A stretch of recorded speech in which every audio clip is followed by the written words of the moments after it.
शिवहर शंकर नमामि शंकर शिवशंकर शंभो. हे गिरिजापती भवानी शंकर शिवशंकर शंभो. श्री शंकर महाराज म्हणजे साक्षात शंकराचेच अवतार. त्यांच्या अवतार कार्यात त्यांनी अनेकांचे जीवन फुलवले. अगणित भक्तगण महाराजांशी जोडले गेले. शंकर महाराजांनी मानवी मन व बुद्धी यांना कुंठित करेल अशा अतर्क्य लीला करून सामान्य जनतेच्या अडचणी दूर केल्या. अशीच एक लीला आपण पाहूया की ज्या बाळाच्या डोक्यावर नागाने फणा धरला आहे, कोण आहे हा बाळ, ह्याची कथा ऐकूया. बीड जिल्ह्यातील दादेगावात रावजीबुवा धनेश्वर नावाचे सिद्ध योगी राहत होते. त्यांचा देवावर नितांत विश्वास होता. त्यांच्या पत्नी देवघरातील समईत तेल घालून वाती जुळवून ठेवत असत आणि मग रावजी मंत्र म्हणून त्या प्रज्वलित करत असत. त्यांच्याच कुळात रामचंद्र पंत आणि जानकी यांचे सुपुत्र नागेश धनेश्वर 8 नोव्हेंबर 1899 जन्मले. रामचंद्र पंतांचे वडील गंगाधर यांची नोकरीत सतत बदली होत असे. एका ठिकाणी कायम मुक्काम कधीच नसायचा. एके दिवशी बैलगाडीतून जानकीबाई आपल्या बाळाला म्हणजे नागेशला घेऊन आपले सासरे गंगाधर ह्यांच्यासोबत प्रवास करीत होत्या. प्रवास करताना एके ठिकाणी अल्पोपहारासाठी सर्वजण उतरले. बाळाला एका टोपलीत खाली ठेवले आणि जेवण वाढण्यासाठी जानकीबाई तयारी करू लागल्या. मग बाळाशी येऊन त्यांनी त्याला दूध पाजले. त्यानंतर सर्वजण जेवले. जेवणानंतर नातवाला घ्यावे म्हणून गंगाधर पंत लगबगीने टोपलीजवळ आले. परंतु समोरील दृश्य पाहून ते भीतीने निस्तब्ध उभे राहिले आणि पाहतात तो एका प्रचंड नागराजाने आपला फणा बाळाच्या मस्तकावर धरून तो डोलवत होता. हे दृश्य पाहताना पंतांनी हात जोडून नागराजांना प्रार्थना केली, हे नागराजा, तुझी कृपा करून ह्या बाळाला सांभाळ. तुझे अनंत उपकार मी कधीही विसरणार नाही, असे म्हणून त्यांनी नागराजाला त्रिवार वंदन केले. त्यांची विनंती ऐकून नागराजाने संमती दर्शवली आणि तो झाडीत निघून गेला. पंत धावत बाळाजवळ गेले आणि त्याला हृदयाशी धरून मटामट मुके घेतले. आपल्या सासऱ्यांकडे पाहून जानकीबाई धावत आल्या आणि उष्ट्या हातांनी बाळाला घेतले. सासऱ्यांना विचारले की काय झाले. तेव्हा पंत आपल्या अश्रुयुक्त नजरेने आपल्या सुनेला म्हणाले, भगवान शंकराने नागराजाचे रूप घेऊन या बाळावर कृपाछत्र धरले होते. सुनबाई, तुझे भाग्य फार थोर आहे. हा अलौकिक पुरुष होणार असे वाटते. हे ऐकल्यावर जानकीबाईंच्या डोळ्यात आनंद अश्रू उभे राहिले आणि त्या म्हणाल्या, आजपासून बाळाला नागेशच म्हणूया. हळूहळू नागेश मोठा होऊ लागला. जानकीबाई सक्तीनं नागेशचा अभ्यास करून घ्यायच्या. परंतु नागेश लहान असतानाच जानकीबाई देवाघरी गेल्या. नागेश शाळेत असताना रंगारी नावाच्या मित्राबरोबर त्याची दोस्ती जमली.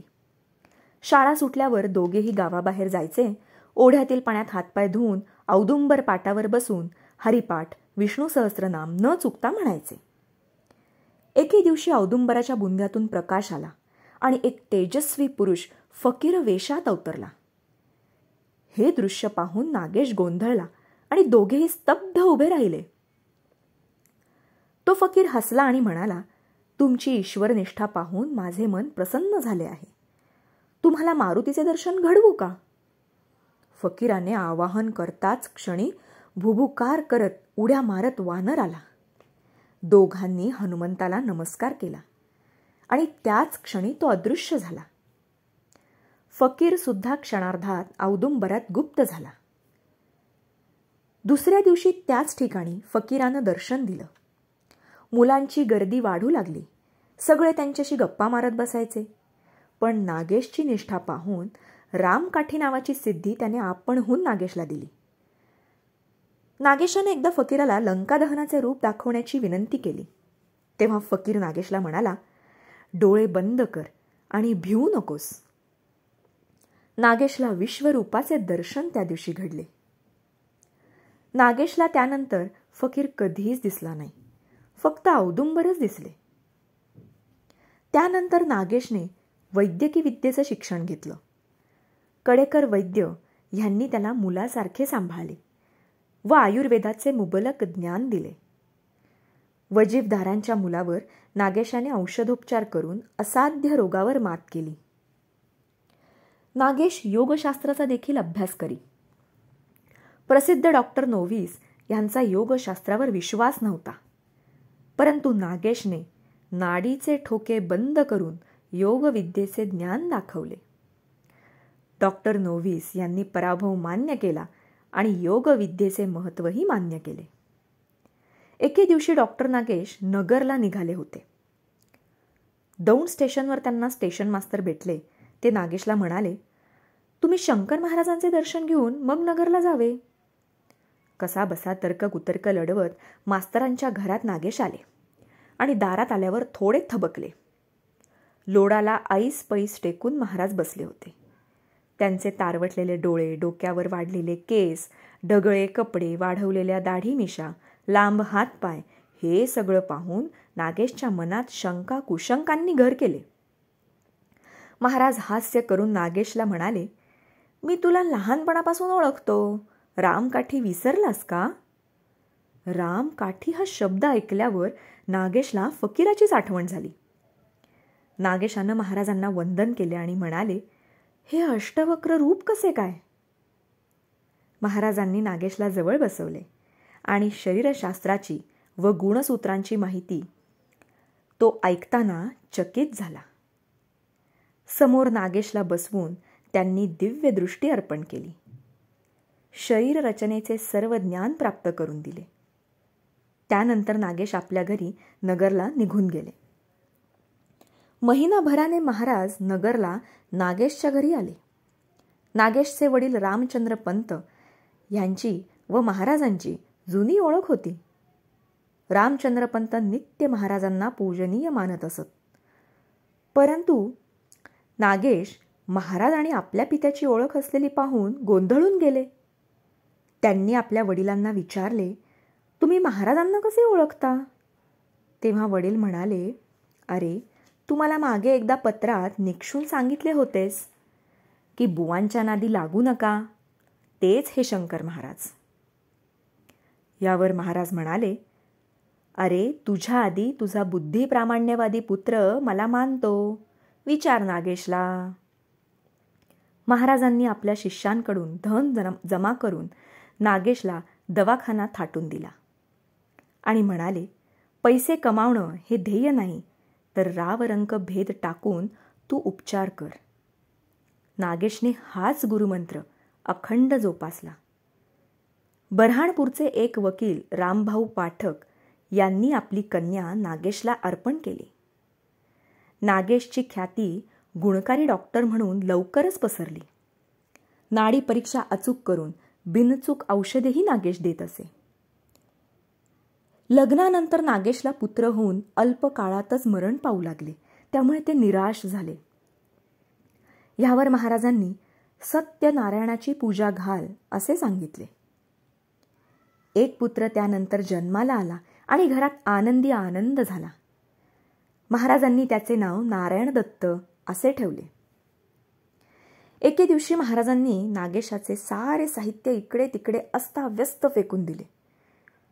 हे महाराजांचे कृत्य पाहून राग अनावर होऊन महाराजांना जिन्यावरून नागेशनं ढकलून दिलं आणि नंतर स्वतः खोलीत येऊन अंग झोकून दिले. त्यानंतर त्यांची शुद्ध हरपली. थोड्या वेळाने जेव्हा त्यांना जाग आली तेव्हा महाराज नागेशची सेवा करीत होते. आईप्रमाणे निरपेक्ष माया महाराजांनी नागेशला दिली. महाराजांनी नागेशला सर्व सिद्धिशास्त्रयुक्त शिकवल्या, पण नागेशने त्यांचा वापर चुकून सुद्धा केला नाही. डॉक्टर नागेशांच्या घरात एक मातीचा बाळकृष्ण होता. त्याच्यावर नागेशचे फार प्रेम होते. तो नागेशांच्या बरोबर संभाषणही करीत असे. एके दिवशी नागेशची चिकित्सक बुद्धी जागृत झाली आणि त्यांना कळले की हे सारे इच्छाशक्तीच्या जोरावर घडत असते. त्यांनी त्या बाळकृष्णाची मूर्ती घराबाहेर फेकून दिली. त्याच क्षणी गुरुमाऊली प्रकटली आणि म्हणाली, मेला गोपाळनंदन, देव मेला डॉक्टरांचा. यावर नागेश म्हणाले, देव मेला हे सत्य आहे, शेवटी तो माझा अहंकार घेऊन गेला. महाराज एके दिवशी नागेशला वृद्धेश्वरला घेऊन गेले. महाराज म्हणाले, हे स्थान अत्यंत पवित्र असून ह्या स्थानाचा उल्लेख ज्ञानेश्वरांनी ज्ञानेश्वरीच्या 6व्या अध्यायात केला आहे. नवनाथांनी अनेक देवदेवतांच्या साक्षीनं महान यज्ञाग्नी प्रज्वलित केला. गहनीनाथांनी इथे वृक्षछायेत घोर तपश्चर्या करून योगविद्या संपादली.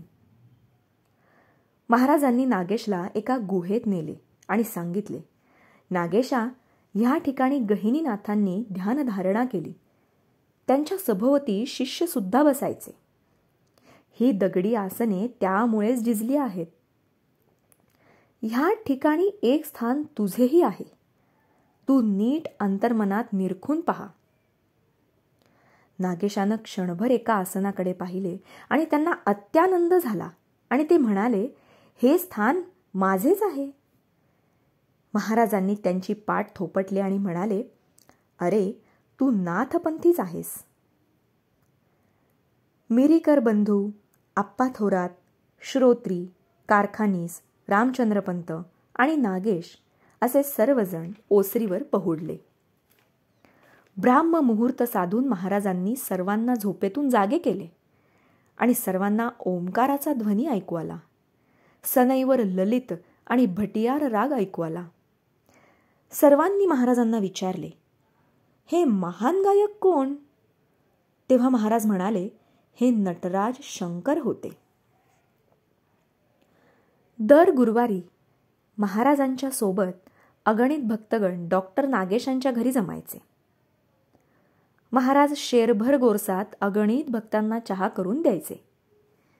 नागेश महाराजांना म्हणाले, सिद्ध पुरुषांचा सहवास कोणाला लाभतो का?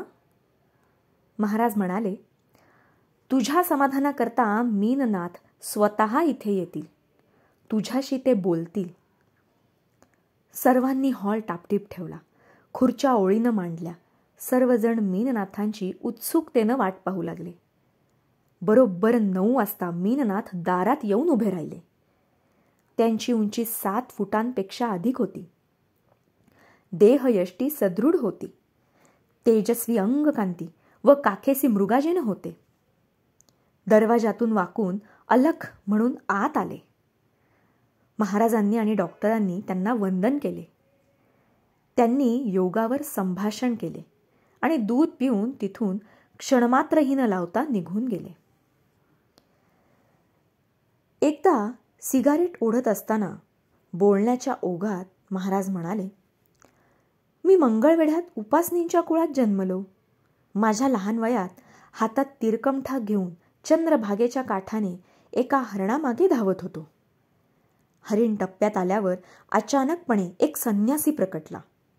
उंचापुरा, धडधाकट, आणि त्याने हरिणाला हृदयाशी घट्ट धरले.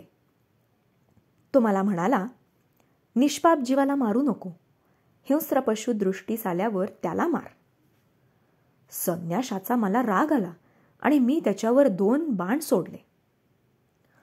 सारे बोथट होऊन पायाशी येऊन पडले. त्या संन्याशाने मला जवळ बोलावले आणि मला उचलून घेतले. काही क्षण त्याने मला कुरवाल्यानंतर मला स्पर्श दीक्षा लाभली. मला त्यांनी सर्व विद्या शिकवल्या आणि म्हणाले, तीर्थाटन करून तपश्चर्या कर. मग मी वृद्धेश्वर, हिमालय अशा ठिकाणी सिद्ध योग्यांच्या सहवासात राहिलो. नागेश म्हणाले, हा संन्यासी कोण? महाराज म्हणाले, अक्कलकोट स्वामी समर्थ होते ते. महाराज पुढे म्हणाले, मी शनिवार वाड्यावर जाऊन पेशव्यांच्या पंक्तीला बसलो आणि दक्षिणाही घेतली. त्यानंतर एक कलेक्टर मला भेटला. तो मला इंग्लंडला घेऊन गेला.